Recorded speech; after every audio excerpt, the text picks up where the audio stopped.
viewers might be thinking commitment मतलब एक बहुत ज्यादा बोझ है.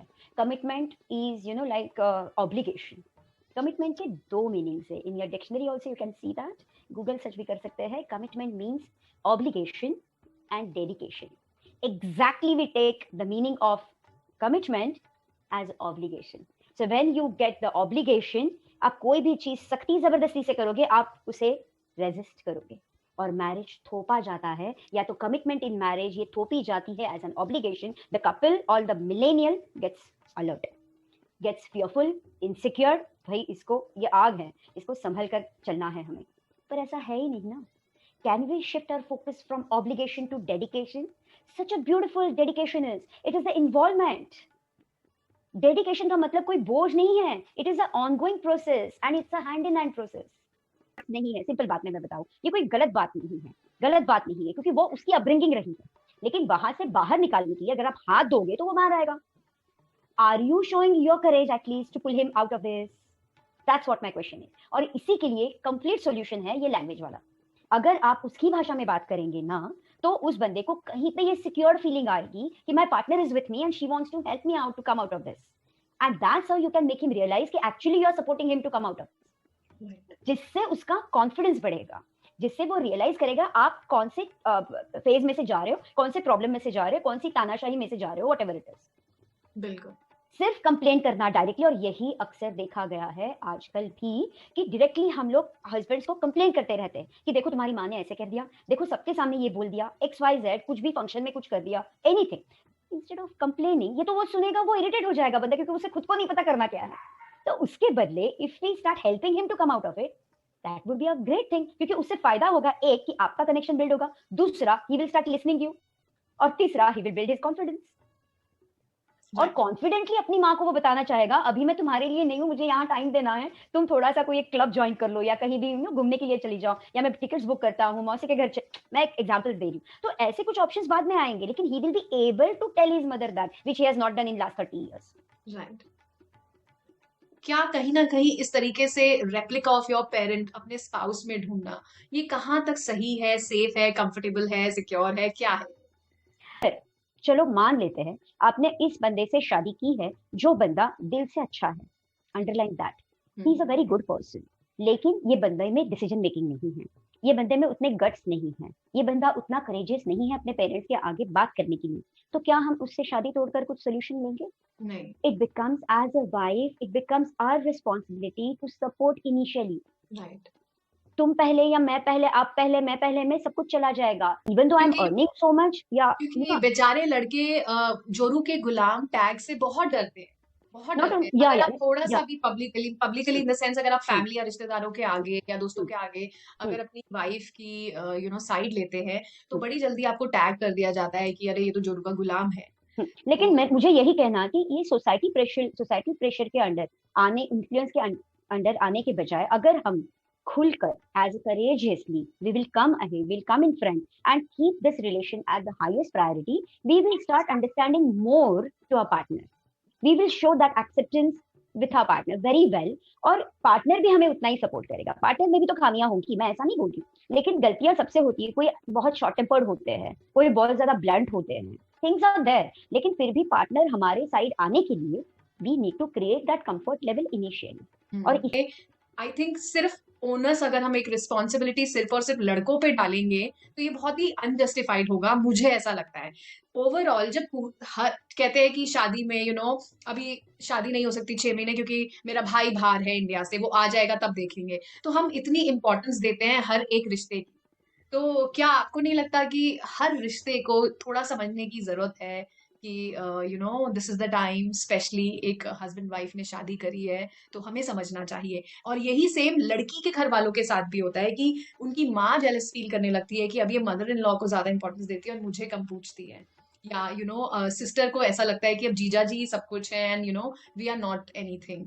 तो ये सब जब क्लैशेस होते हैं तो उसमें हस्बैंड वाइफ का अपना अपना इंडिविजुअल करियर भी है, क्योंकि शादी जिस टाइम पे अक्सर होती है उस टाइम पे करियर भी बहुत पीक पे होता है. आपके बायोलॉजिकल क्लॉक भी होती है, देयर वेरियस एस्पेक्ट्स. तो उन्हें संभाले या घर वालों को संभाले, उस समय आई थिंक एक एक सपोर्ट चाहिए होता है, एक ट्रस्ट चाहिए होता है कि शायद मेरे घर वाले तो समझेंगे ये बात। और जब वो चीज धीरे धीरे समझ में आती है कि कोई भी नहीं समझने वाला है, तो कहीं ना कहीं बहुत से हस्बैंड वाइफ गिव अप कर देते हैं अपने अपने लेवल पे।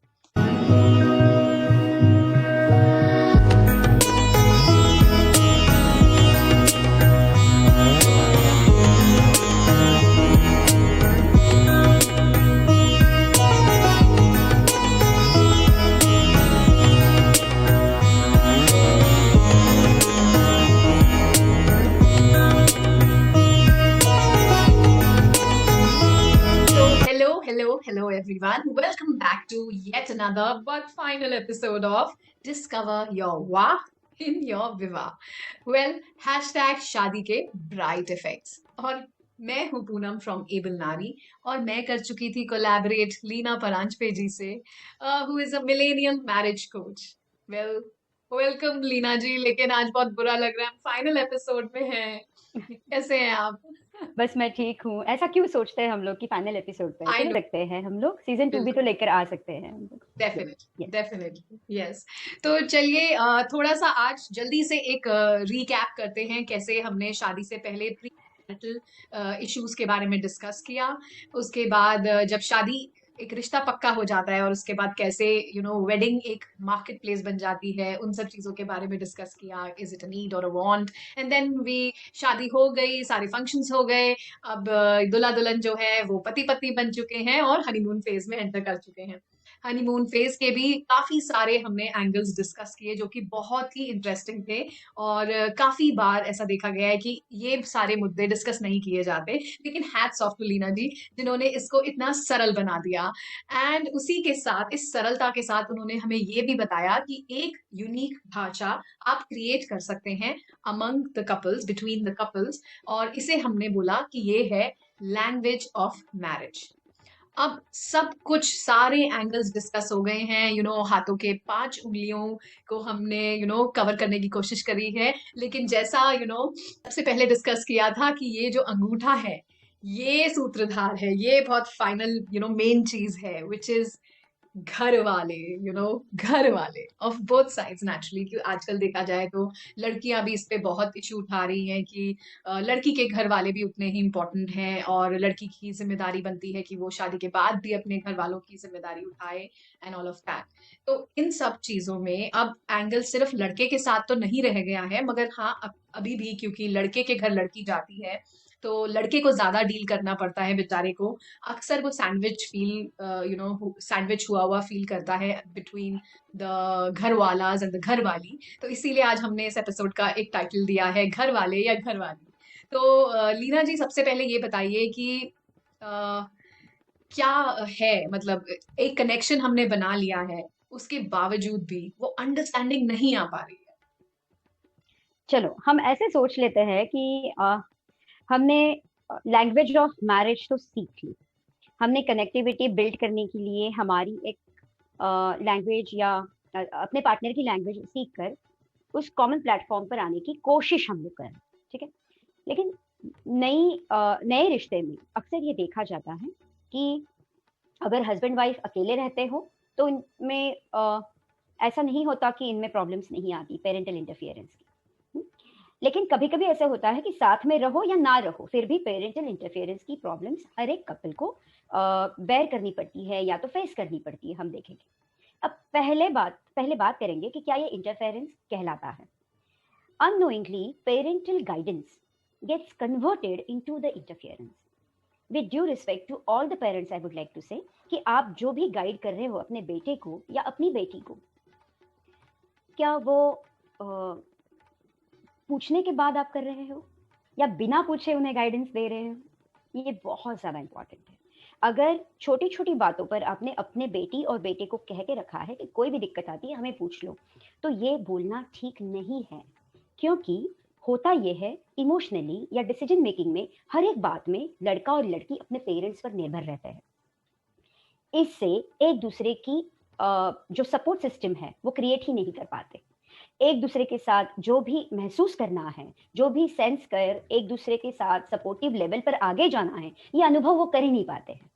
इसीलिए मेरा ये बहुत अच्छी तरह कहना है पेरेंट्स से कि unless and until they need you very urgently, please do not guide them, advise them and unknowingly interfere in their newly married life. इसलिए मैं ये कहना भी चाहूंगी यहाँ पर कि शादी होने के बाद पहले 2 साल कपल्स ने, I would repeat my self, पहले 2 साल कपल्स ने अलग रहने की जरूरत है। 2 साल के लिए ये कपल अपने पेरेंट्स, ना लड़की के ना लड़के के पेरेंट्स से भी अलग होकर दोनों एक साथ अपना जहां बनाने के लिए कोशिश करेंगे, अपनी कनेक्टिविटी बिल्ड करने की कोशिश करेंगे, अपने उतार चढ़ाव को फील करेंगे, एक्सपीरियंस करेंगे, क्योंकि इसी दौरान उन्हें समझ में आएगा कौन कितने पानी में है, कौन किसका पर्पस क्या है मैरिज करने के लिए। सो इसी से हम एक दूसरे से जुड़ पाएंगे as a team. We would start working together by accepting our flaws, right? So we need to actually gel with each other in a practical way. ये तो सारी बातें होगी, सोलमेट हो गया, मेड फॉर ईच अदर हो गया, happily ever after हो गया। भाई 5वें दिन अगर या 1-2 वीक के अंदर अगर इतनी सारे झगड़े स्टार्ट हो जाते हैं तो ये हैप्पीली एवर आफ्टर और सोलमेट की बात कहाँ हुई? ये तो इम्प्लीमेंटेशन नहीं हुआ। तो मेरा कहना है इनिशियली 2 years के लिए कपल्स ने अलग रहना चाहिए, not as a friend but as a husband and wife. Your roles are different and you need to actually go into that and start enjoying your roles. अब ये बात हो गई 2 साल की, राइट? अब इस दौरान अगर पेरेंट्स माना कि गाइडेंस दे भी रहे हैं तो भी लड़की नहीं आई है आपकी फैमिली में, राइट? पेरेंट्स आपके साथ नहीं भी रह रहे या रह भी रहे, हम दोनों केसेस में देखेंगे, उसका कोई इतना ज्यादा महत्व नहीं है कि नहीं रह रहे या रह रहे। अगर वो अंडर इन्फ्लुएंस है लड़का तो वो अंडर इन्फ्लुएंस है कहीं भी, कितना भी दूर रह ले फिर भी। ओके, सो लड़की हमारे घर नहीं आई है, she will take more time to understand, she will take more time to gel with the new surrounding. ये फैक्ट लड़के ने और लड़के के पेरेंट्स ने समझना बहुत इंपॉर्टेंट है और उसे उस तरह जस्टिस देने की कोशिश करना बहुत इंपॉर्टेंट है। इसका मतलब ये है लड़की अगर नहीं आई है तो लड़का अगर डिसीजन मेकर नहीं है, करेजियस नहीं है, तो लड़की के और मदर इन लॉ के जो भी नेचुरल इतने सालों से हम देखते आए सास बहू के झगड़े, वो झगड़े अगर हो रहे हैं कहीं भी, लड़के ने अगर वो अपने हस्बैंड को बता रही है ये बात, तो लड़के ने at this moment, in this phase of your marriage, you need to show more understanding towards your partner rather than your parents. मैं बहुत जनरल लेवल पे कह रही हूँ, कोई खास केस के लिए नहीं बोल रही हूँ। कहीं खास केसेस में अगर लड़कियां बहुत ज्यादा तकलीफ देने वाली होती है पर्पसली तो वहाँ सिचुएशन अलग है, लेकिन जनरल लेवल पर ये लड़के ये स्टेप नहीं लेते हैं, ये अंडरस्टैंडिंग नहीं दिखाते हैं। Why? Because they are under the influence of their parents, specially their mother's.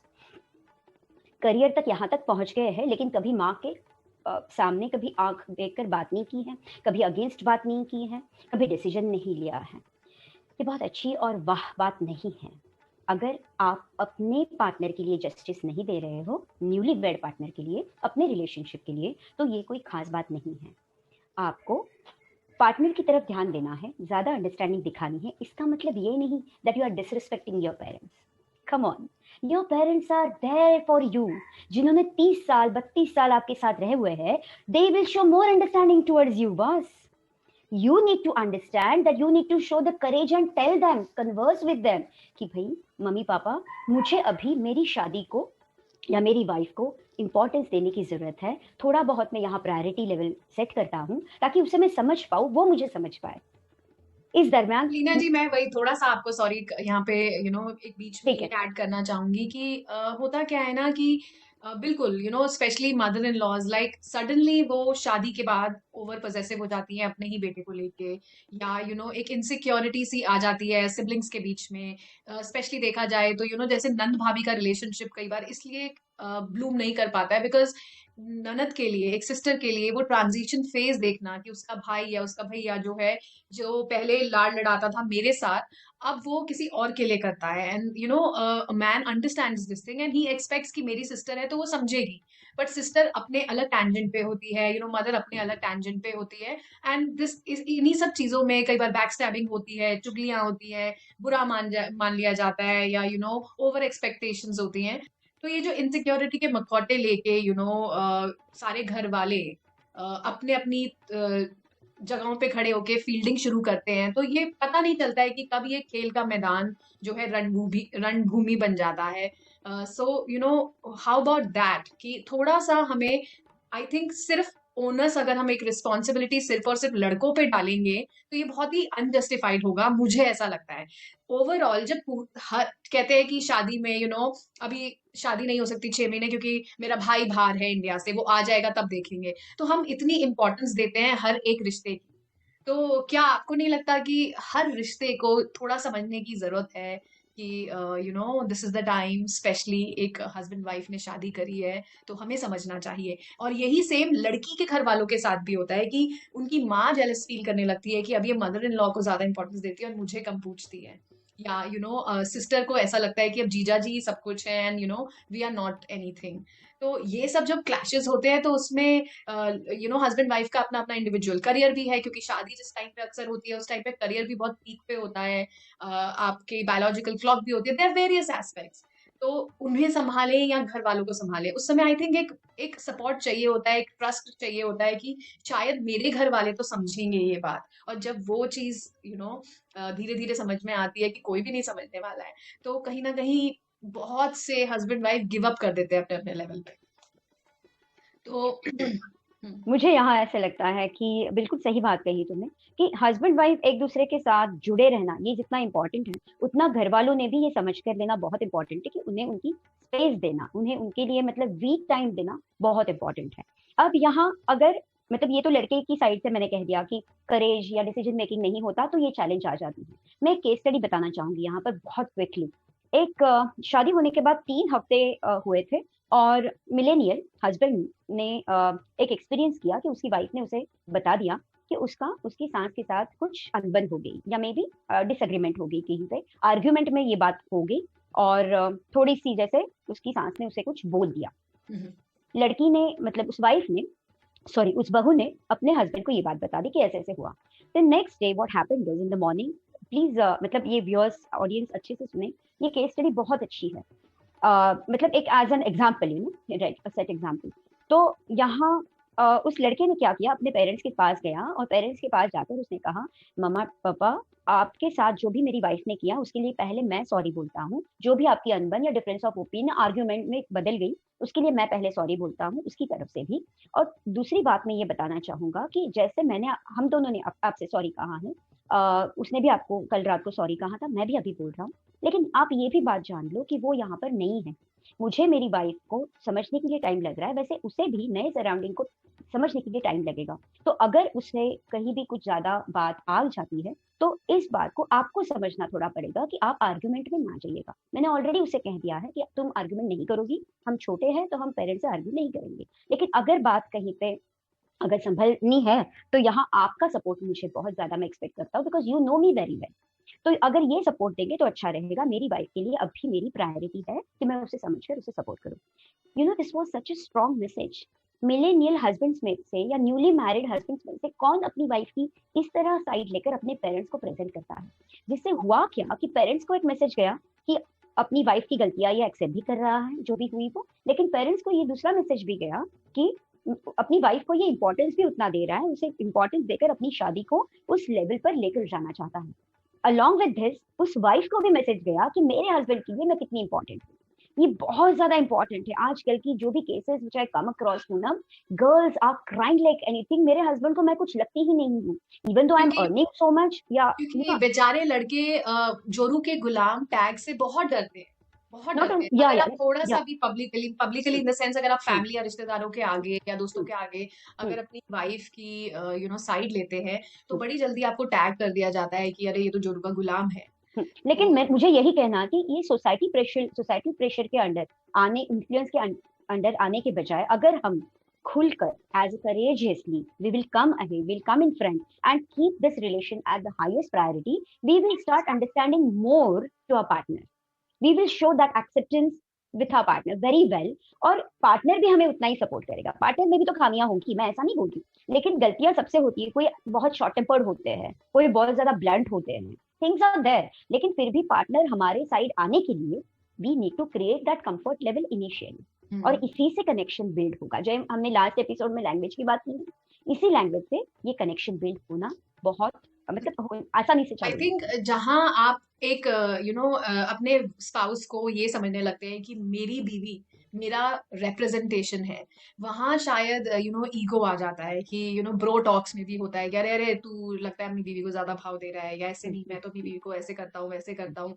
तो बॉयज अक्सर पीयर प्रेशर या पीयर इन्फ्लुएंस से भी बहुत फंक्शनिंग करते हैं, एंड देन उन्हें ऐसा बिल्कुल भी अच्छा नहीं लगता है कि मेरी बीवी के बारे में मेरे घर वाले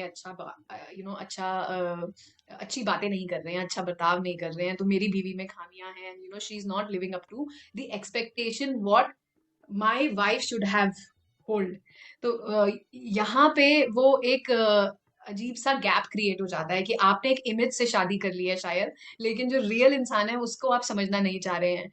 एक और बात मैं बताना चाहूंगी, यहाँ हम बहुत ज्यादा मतलब लड़कों के ऊपर बोल रहे हैं, क्योंकि लड़की जाती है लड़के के घर तो अक्सर हम लोग बोल रहे हैं कि उसकी ये रिस्पॉन्सिबिलिटी है कि उसने कैसे प्रेजेंट करना चाहिए और प्रायोरिटी सेट करनी है। मैं यहाँ बोलूंगी, अगर चलो मान लेते हैं आपने इस बंदे से शादी की है, जो बंदा दिल से अच्छा है, underline that he is a very good person, लेकिन ये बंदे में डिसीजन मेकिंग नहीं है, ये बंदे में उतने गट्स नहीं है, ये बंदा उतना करेजियस नहीं है अपने पेरेंट्स के आगे बात करने के लिए, तो क्या हम उससे शादी तोड़कर कुछ सोल्यूशन लेंगे? नहीं। It becomes, as a wife, it becomes our responsibility to support initially. Right. तुम पहले या मैं पहले, आप पहले मैं पहले में सब कुछ चला जाएगा। Take the initiative. That's what I'm trying to say.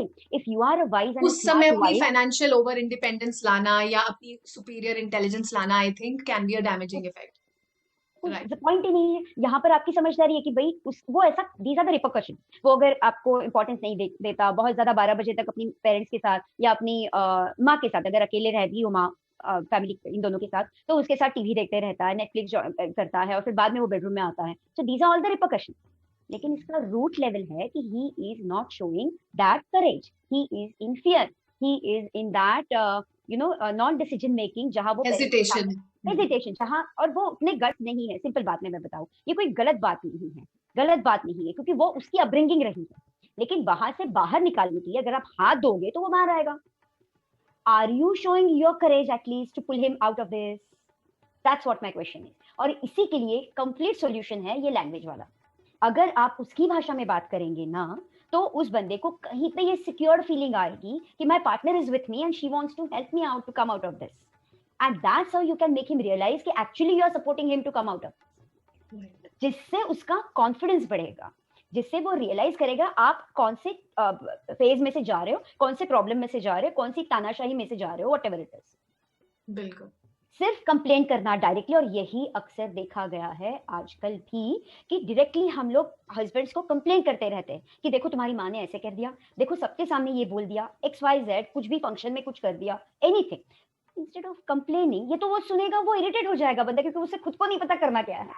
तो उसके बदले if we start helping him to come out of it, that would be a great thing, क्योंकि उससे फायदा होगा, एक कि आपका कनेक्शन बिल्ड होगा, दूसरा he will start listening you, और तीसरा he will build his confidence, और कॉन्फिडेंटली अपनी माँ को वो बताना चाहेगा अभी मैं तुम्हारे लिए नहीं हूँ, मुझे यहाँ टाइम देना है, तुम थोड़ा सा कोई एक क्लब ज्वाइन कर लो, या कहीं भी घूमने के लिए चली जाओ, या मैं टिकट्स बुक करता हूँ मौसी के घर मैं एक एग्जांपल दे रही हूँ। तो ऐसे कुछ ऑप्शंस बाद में आएंगे, लेकिन he will be able to tell his mother that which he has not done in last 30 years.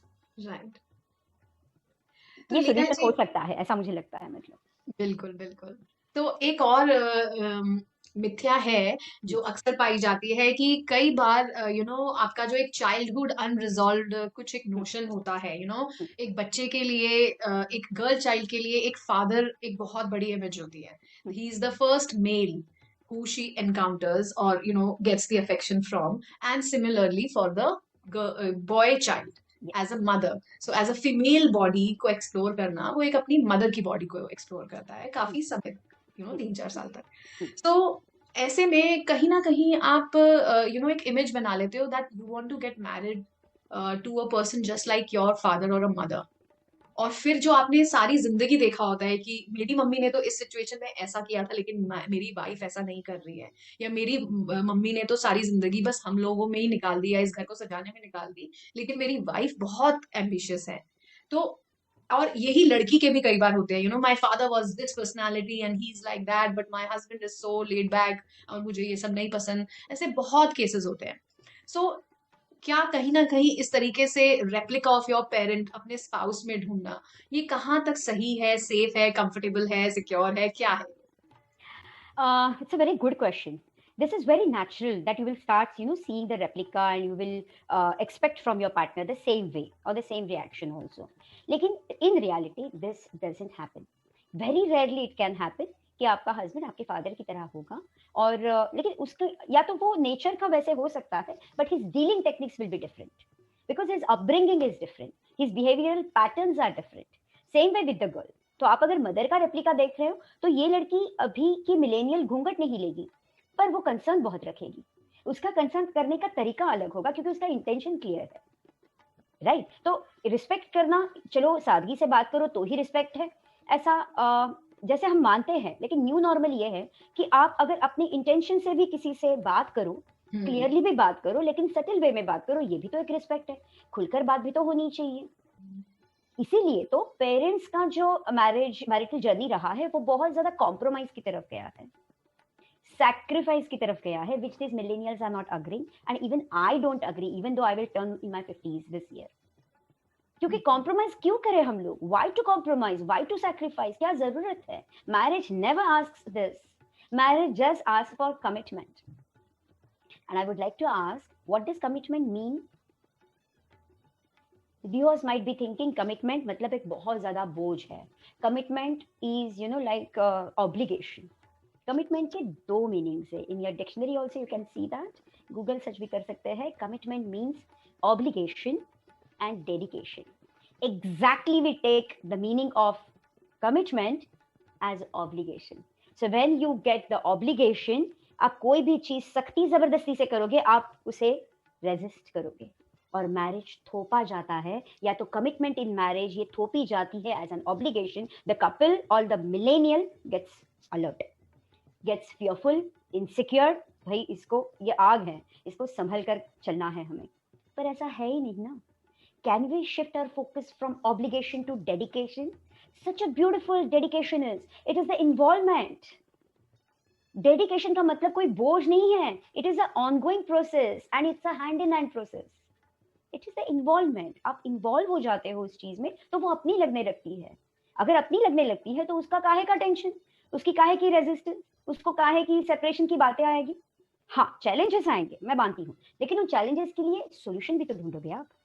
और अकेले अकेले नहीं ढूंढोगे, अपने पार्टनर को भी उतना कान खींचकर या कान पकड़कर या तो बातों से उसको रियलाइज करवा दोगे कि बस ये चीजें गलत हो रही है, इसको हमें आगे जाकर जाना है, तो इस तरह चलना पड़ेगा। मुझे तुम चाहिए, तुम्हें अगर मैं चाहिए तो ठीक है, या नहीं चाहिए तो we will just work on this and I will help you to work on this. So dedication is the involvement, commitment is the dedication.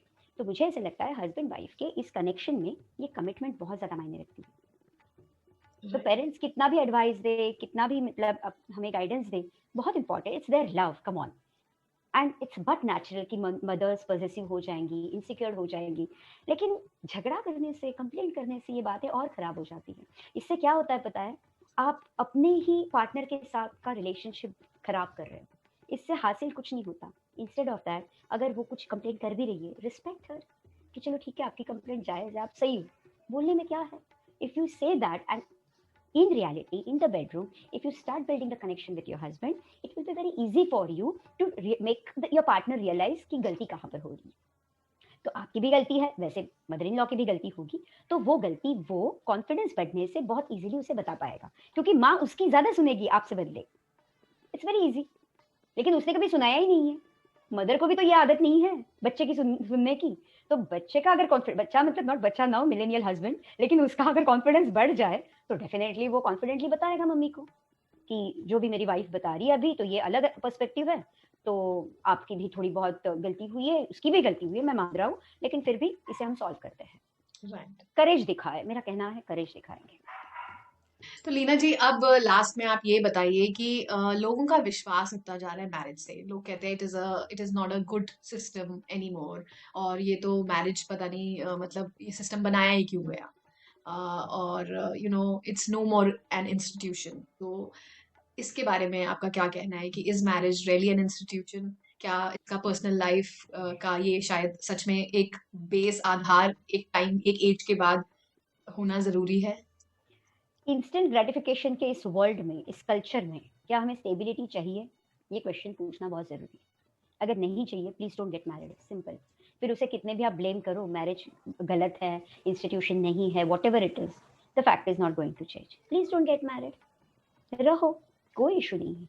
लेकिन if you feel that you want to get stable and like, I won't say fulfill your life, but explore your life along with your companion, तो फिर शादी करोगे तो it will definitely give you the stability. क्योंकि जिससे जितने जितने हमने एग्जाम्पल्स देखे होंगे, जितने भी अच्छे लोग सक्सेसफुल हुए भी हैं, जैसे अभी अनमैरिड लोग भी तो सक्सेसफुल होते हैं, लेकिन मैरिड लोग भी तो सक्सेसफुल हुए हैं। तो जैसे ये सक्सेसफुल होते हैं, उनका बेस पक्का है, उनकी पर्सनल लाइफ बहुत ज्यादा स्टेबल है, फाउंडेशन एकदम स्ट्रांग बना हुआ है। That is why they are more focused, they are more focused to their career and improving and you can say progressing in their professional life. एक बात बोलना चाहूंगी मैं, simple, happy couples grow richer together, sorry, happy couples grow richer faster. This is the fact that if you both are together and you focus on monetary basis also to grow, you will reach much more faster. You will reach your goal much more faster, because it's a combined energy. It's a 1 into 2 energy. It's a multiplied energy, and this will definitely make you build your companionship to the next level. That's what I feel. Thank you so much Leena ji. ये तो सच में बहुत ही सफर जो है इन 5 episodes का बहुत enlightening रहा। So thank you so much. और मैं आपसे चाहूंगी कि क्यों ना आप समराइज करें इन 5 एपिसोड्स को and in a nutshell what ever one last message for season 1 of discover वाह इन योर विवाह आपको लगता है, प्लीज हमारे व्यूअर्स के लिए एक लास्ट मैसेज नटशेल में जल्दी से दे दीजिए। Okay. So मुझे ऐसे लगता है, consciously to get married or not to get married, to be or not to be, that's your question, that's your responsibility. If you are thinking about it, please do whatever you do very consciously. So don't lose the happiness in that, don't lose the fun part in this, in your companionship. And again I would like to say, इस last episode के लिए खास, घर वाले या घर वाली, ये कोई चॉइस की बात ही नहीं है। ऑफकोर्स घर वाले हमारे साथ है ही है, लेकिन अभी के लिए पॉज रखना है घर वालों को, और घर वाली को इम्पोर्टेंस देना है। जैसे वो घर वाली मेरी अपनी बन जाएगी, उसके बाद दोनों साथ में घर वालों से डील करना बहुत आसानी से सीख जाएंगे। तो ये बहुत जरूरी है कि in all these 5 episodes we have tried to convey the message of enjoying that fun in the companionship in marriage. So even though you start creating the happiness, even though you start creating the serotonin and make that level high, make the oxytocin level high, it will be beneficial for both of you. So it's your conscious decision whether to be married and be in a relationship and grow and nurture it, or be in a marriage and start fighting like cats and dogs and just get separated and take the divorce. People marry in pursuit of happiness, again I would say, and they take divorce in search of happiness. My question is, in between, are we ready to nurture this relationship and to deal with the relationship? Because we millennials, you millennials, are lacking the dealing techniques of marriage. So please learn and get bring that happiness and bring that fun enjoyment in this special relationship called marriage।